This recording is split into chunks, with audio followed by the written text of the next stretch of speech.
जिन्दगीबाट हरेस खाएर सहरका गल्ली गल्लीमा आफ्नो बायोडाटालाई हातमा लिएर भौँतारिरहेकी थिए।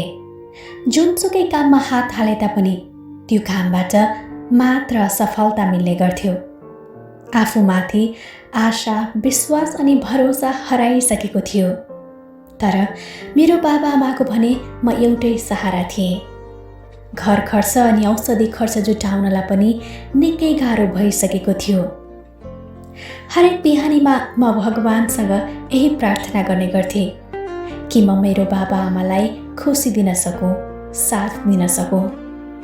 तर आफूले चाहेको जस्तो नहुँदा निकै पीडा हुन्थ्यो। घन्टौँ सोच्ने गर्थेँ। हरेक इक्जाममा पास हुन्छु अनि इन्टरभ्यूमा चाहिँ हमेसा रिजेक्ट हुन्छु। आज पनि याद छ मलाई त्यो दिन। सोमबारको दिन थियो। मलाई एउटा होटलको जबको लागि फाइनल इन्टरभ्यूमा बोलाइएको थियो।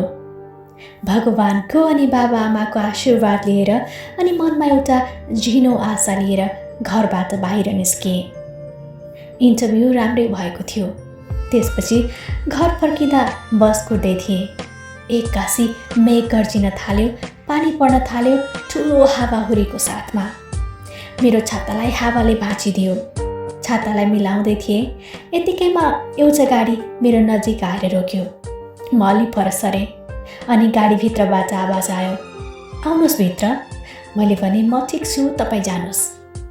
अनि उसले फेरि भन्यो, डराउनु पर्दैन, म तपाईँलाई कतै पनि लैजान्न। हावाहुरी नरोकिएसम्म, पानी नरोकिएसम्म तपाईँ गाडीभित्रै बस्नुहोस्, त्यसपछि तपाईँ जान सक्नुहुन्छ। उसले यो भनेपछि थाहा छैन मैले उसलाई किन विश्वास गरेँ। म गाडीभित्र गएँ। यसरी नै भएको थियो हाम्रो पहिलो भेट। उसले गाडीलाई त्यही साइडमा राख्यो। लगभग 1 घन्टापछि पानी रोकियो। हामीले फोन नम्बर साटासाट गऱ्यौँ अनि म बस चढेर घरमा गएँ। घर पुग्न साथ मलाई होटलबाट फोन आयो। मैले जागिर पाएँ। म यति खुसी भएँ नि, त्यो खुसीको कुनै सीमा नै थिएन। 1 हप्तापछि मैले जागिर सुरु गरेँ अनि थाहा भयो कि तिमी पनि त्यही होटलमा काम गर्दो रहेछौ। हामी राम्रो साथी बन्यौँ। त्यसपछि बिस्तारै बिस्तारै एकअर्कालाई मन पराउन थाल्यौँ। हामी निकै खुसी थियौँ। तिम्रो माया अनि साथ पाउँदा म एकदमै खुसी थिएँ। तिमीलाई पाएकोमा म आफैलाई निकै भाग्यमानी सम्झन्थेँ। दुवै परिवारको आशीर्वाद लिएर आज हाम्रो विवाह भएको 3 वर्ष पुरा भयो।